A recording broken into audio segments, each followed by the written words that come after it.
बेगूसराय में भारतीय communist party के सैकड़ों महिला पुरुष कार्यकर्ताओं ने अपने 11 सूत्री मांगों को लेकर डीएम ऑफिस पर धरना प्रदर्शन किया। कार्यकर्ताओं ने कहा कि बिहार में खाद की घोर किल्लत है, सरकार किसानों के साथ भेदभाव कर रही है। जिन राज्यों में चुनाव है वहां बिहार कोटे के खाद की भी आपूर्ति कर दी गई, जिस कारण बिहार के किसान परेशान है। पूरे बिहार में अपराध चरम पर है, खासकर बेगूसराय में अपराधी लगातार घटना को अंजाम दे रहे हैं, लेकिन पुलिस प्रशासन कोई ठोस कार्रवाई नहीं कर रही है। कार्यकर्ताओं ने कहा कि महंगाई चरम पर है, लेकिन कोई सुनने वाला नहीं है। बिजली बिल में गड़बड़ी, भूमिहीनों को बास गीत का पर्चा देकर आवास योजना के तहत घर बनाने समेत 11 मांगों को लेकर यह धरना प्रदर्शन किया गया है। धरना के पूर्व भाजपा के कार्यकर्ताओं ने हेलीकॉप्टर हादसे में शहीद सीडीएस विपिन रावत की तस्वीर पर माल्यार्पण कर उन्हें श्रद्धांजलि भी दी। जमशेदपुर के बागबेरा इलाके में गंदा पानी का सप्लाई हो रहा है। इतना ही नहीं, वाटर टैंक में मरा हुआ सांप मिला, जिसके बाद पूरे इलाके में हड़कंप मच गई और लोग बीमार भी पड़ रहे हैं। उधर स्थानीय लोगों ने जिला प्रशासन को जगाने का काम किया। हालांकि जिला प्रशासन पर दबाव बनाने के बाद अब टंकी की साफ सफाई शुरू हो गई। आपको याद दिला दें कि पूरे इलाके में गंदा पानी का सप्लाई पिछले 15 वर्षों से हो रहा है। इसको लेकर लगातार स्थानीय लोग विरोध करते रहे। इतना ही नहीं, लोग पानी खरीद कर पीते हैं। वैसे सप्लाई का पानी मौत को दावत दे रहा है। वैसे अब साफ सफाई शुरू हो गई है। अब देखने वाली बात होगी कि क्या वाकई विष्णुपुर के वाटर प्लांट से लोगों को साफ पानी मिल पाएगा। लेकिन टंकी के सफाई शुरू होने से बस्ती के लोगों ने राहत की सांस ली है। पटना विश्वविद्यालय के पूर्ववर्ती छात्र नेता उमर फारूक और इम्तियाज अहमद के साथ मारपीट की गई। दोनों घायल का अस्पताल में इलाज चल रहा है। जहां पटना विश्वविद्यालय छात्र संघ के अध्यक्ष के साथ कई छात्र अस्पताल में पहुंचे और घायल छात्रों से मुलाकात की। यह घटना खजांची रोड के पास हुई, जिसमें फारूक को ज्यादा चोट लगी है और उसके सिर में 18 टांके लगे हैं। इसके अलावा पैर और पीठ में टांके लगे। बताया जा रहा है कि इस घटना में लगभग 6 लोग शामिल थे और पीरबहोर पुलिस सीसीटीवी कैमरा खंगाल रही है। बिहार में कई आईपीएस अधिकारियों को प्रोन्नति मिली है। एसपी रैंक के प्रवर कोटि के अफसर बनाए गए। पटना के एसएसपी उपेंद्र शर्मा, निताशा गुरिया, सत्यवीर सिंह समेत कई आईपीएस को डीआईजी में प्रोन्नति मिली है। गृह विभाग ने इसको लेकर अधिसूचना जारी कर दी है। डीआईजी में प्रमोशन मिले आईपीएस अधिकारी की डीआईजी में पदस्थापन के लिए अधिसूचना 1-2 दिन में जारी होगी। अमरेंद्र कुमार अमरेंद्र को अपर पुलिस महानिदेशक कोटि से पुलिस महानिदेशक कोटि में प्रमोशन मिला। गृह विभाग ने जारी अधिसूचना कर दी है। मुंगेर के छोटी कोरियन गांव में सरकारी जमीन पर हुई अतिक्रमण को मुक्त करा लिया गया है। सरकारी जमीन पर अवैध कब्जा कर मकान बना रहे 2 दर्जन से अधिक लोगों के घरों को बुलडोजर से ध्वस्त कर दिया गया। असरगंज अंचल कार्यालय की ओर से 30 लोगों के मकान को तोड़ने के लिए नोटिस भेजा गया था। मकान तोड़ने से पहले गरीबों को रहने की व्यवस्था नहीं किया जाने से ठंड में रात गुजारने के लिए मजबूर है। वहीं अपने आशियाना उजड़ जाने के बाद घरों में रह रहे लोगों के बीच मातम छा गया। लोगों ने कहा कि अब उनके पास इन ठंड में सर छुपाने के लिए कोई जगह तक नहीं बचा है। वे अपने बच्चों को लेकर कहां जाएंगे। देवघर के सारठ थाना क्षेत्र में बालू का अवैध कारोबार थमने का नाम नहीं ले रहा है। देर रात गुप्त सूचना पर सारठ थाना प्रभारी रविंद्र सिंह ने बेलाबाद घाट से 4 अवैध बालू लदा ट्रैक्टर को जब्त किया, जिसमें 3 ट्रैक्टर को बेलाबाद घाट से और 1 ट्रैक्टर को रानीगंज गांव के समीप से जब्त किया। वहीं थाना प्रभारी के कर रोक से बालू कारोबारियों में हड़कंप मचा हुआ है। चतरा जिले के बैंक ऑफ इंडिया के सिमरिया शाखा में 50 लाख से अधिक रुपए घोटाला किए जाने का मामला सामने आया है। घोटाले का आरोप बैंक के कैशियर प्यारी बाखला पर लगा है। मिली जानकारी के अनुसार प्यारी बाखला ने शाखा प्रबंधक कन्हैया कुमार के आईडी और पासवर्ड से बैंक से रुपए अपने खाते में अलग अलग तारीखों में ट्रांसफर कर लिया, जिसके बाद उन रुपयों को कैशियर अपने बैंक अकाउंट में से एक निजी कंपनी के अलावा कुछ दूसरे खातों में रोजाना ट्रांसफर करता रहा। घोटाले की जानकारी मिलने के बाद उच्च अधिकारियों ने पूरे मामले की जांच कराई और जांच में मामला सही पाया गया, जिसके बाद हजारीबाग के deputy zonal manager Anil Kumar Jha ने शाखा प्रबंधक कन्हैया कुमार, सहायक प्रबंधक शमशेर समेत रोकर पालक को तत्काल प्रभाव से निलंबित कर दिया। वहीं सहायक आशीष कुमार के खिलाफ जांच की प्रक्रिया चल रही है। वहीं इस पूरे प्रकरण में बैंक ऑफ इंडिया के कई अधिकारी कुछ भी बोलने से राजी नहीं हुए।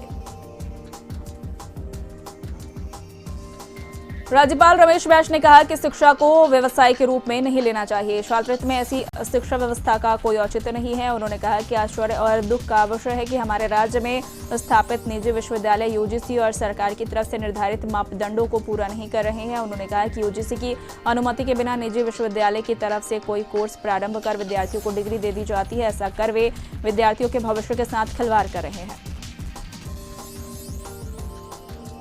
मुंगेर के हवेली खड़गपुर थाना क्षेत्र में रंगदारी मांगने का मामला सामने आया है। सीतुवा गांव के निवासी दीपक कुमार ने रंगदारी मांगे जाने को लेकर हवेली खड़गपुर थाना में एक लिखित आवेदन दिया है। आरोपी ने पीड़ित से 17 कट्ठा जमीन के बदले 5 लाख की रंगदारी मांग रहा था।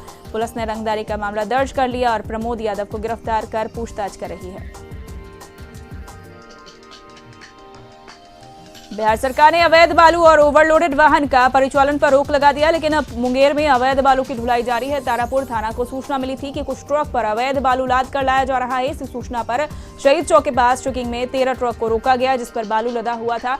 इसकी सूचना मोटर वाहन निरीक्षक मुंगेर को दिया गया। वाहनों से जुर्माने की राशि भी वसूली जा रही है।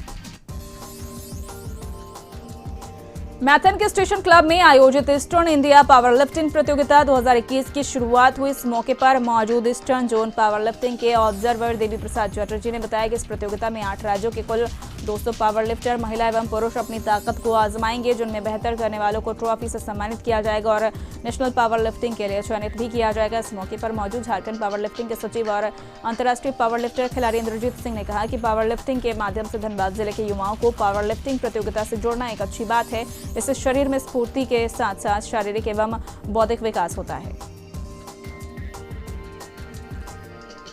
देवघर के सारठ पुलिस अनुमंडल कार्यालय का पुलिस कप्तान धनंजय सिंह ने निरीक्षण किया। बता दें कि वार्षिक कैलेंडर के अनुसार यह निरीक्षण कार्यक्रम किया जाता है, जिसमें पुलिस अनुमंडल क्षेत्र के पालाजोरी, पथरड्डा, चित्रा और खाग पालाजोरी और सारठ थाना के सभी एसआर और नन एसआर कांडों का निरीक्षण किया गया। वहीं एसपी ने अनुमंडल डीएसपी और पुलिस निरीक्षक पालाजोरी को सख्त निर्देश दिया कि अविलंब सभी कांडों का निष्पादन करे तथा अविलंब अपराध पर नियंत्रण करे।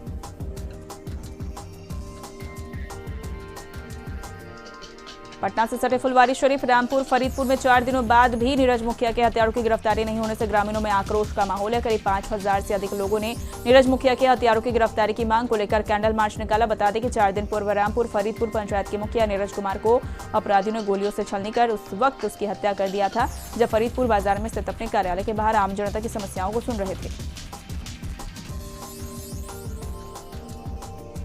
बोकारो थर्मल के डीवीसी के 500 मेगावाट ए पावर प्लांट में बॉयलर के पीएफ फैन का काम कर रहे 6 ठेका मजदूर घायल हो गए। घटना के संबंध में बताया जा रहा है कि घायल सभी ठेका मजदूर पीएफ फैन का काम कर रहे थे, तभी किसी ने कंट्रोल रूम से पीएफ फैन की स्विच ऑन कर दी।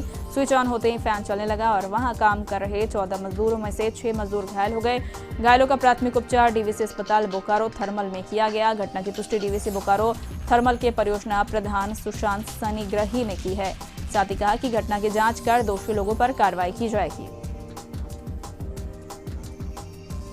बिहार में भ्रष्ट अधिकारियों पर कार्रवाई जारी है। इसी क्रम में निगरानी की टीम आरडब्ल्यूडी के एग्जीक्यूटिव इंजीनियर अजय कुमार के ठिकानों पर रेड कर रही है। पटना केंद्रपुरी आवास से अब तक 85 लाख कैश और 1.5 किलो सोना बरामद हुआ है। साथ ही 1 करोड़ से ज्यादा फिक्स डिपॉजिट के कागजात मिले हैं। इसके अलावा निवेश संपत्तियों के कागजात मिले हैं। कई जमीन के भी कागजात बरामद किए गए हैं। निगरानी की टीम को कई बैंक अकाउंट और लॉकर भी मिले हैं। बता दें कि इंजीनियर अभी मसौढ़ी प्रमंडल में नियुक्त है। निगरानी उनके कई ठिकानों पर एक साथ छापेमारी कर रही है। मोकामा के मोर गांव में टेम्पो और एक पिकअप सवारी गाड़ी में टक्कर हो गई, जिसमें आधा दर्जन लोग घायल हो गए। सभी घायलों को स्थानीय अस्पताल में इलाज कराया गया। बताया जाता है कि सभी लोग लखीसराय से पटना पिकअप सवारी गाड़ी से जा रहे थे, तभी बाढ़ से मोकामा आ रहे टेम्पो की टक्कर हो गई। घटना के बाद स्थानीय लोगों ने टेम्पो और पिकअप सवारी से लोगों को बाहर निकाला। मौके पर मोकामा थाना की पुलिस पहुंचकर मामले की जांच में जुट गई है। पटना में शराब पीते पकड़े गए और चले गए जेल, लेकिन जेल लौटने पर मोहल्ले वालों ने ऐसा स्वागत किया कि जिंदगी में कभी शराब नहीं पीने की कसम खा ली। पटना के कदमकुआ से एक व्यक्ति शराब पीकर जेल चला गया। जेल में रहने के बाद जब वह बेऊर जेल से छूटा और अपने घर लौटा तो मोहल्ले वालों ने पटाखे और ढोल बाजे के साथ उसका स्वागत किया। स्वागत देखने के बाद उसने कहा कि हमने गलती किया था, शराबबंदी कानून का उल्लंघन किया, लेकिन अब मैं वादा करता हूँ कि मैं जिंदगी में कभी शराब नहीं पीऊंगा और शराबबंदी कानून का हमेशा पालन करूंगा। मुंगेर के हवेली खड़गपुर थाना क्षेत्र में रंगदारी मांगने का मामला सामने आया है। सुतुआ गांव के निवासी दीपक कुमार ने रंगदारी मांगे जाने को लेकर हवेली खड़गपुर थाने में एक लिखित आवेदन दिया है। आरोपी ने पीड़ित से 17 कट्ठा जमीन के बदले 5 लाख की रंगदारी मांग रहा था। पुलिस ने रंगदारी का मामला दर्ज कर लिया और प्रमोद यादव को गिरफ्तार कर पूछताछ कर रही है। विश्व शांति के लिए वियतनाम और वीवीआईपी डेलीगेशन महाबोधि मंदिर में पूजा अर्चना करने के लिए बोध गया पहुंचे। गया के जिलाधिकारी और बीटीएमसी के सचिव ने वियतनाम से आए डेलीगेशन का स्वागत किया। साथ ही महाबोधि मंदिर के पुजारी ने उन्हें पूजा अर्चना करवाई और बोधि वृक्ष और अन्य स्थानों के दर्शन करवाए।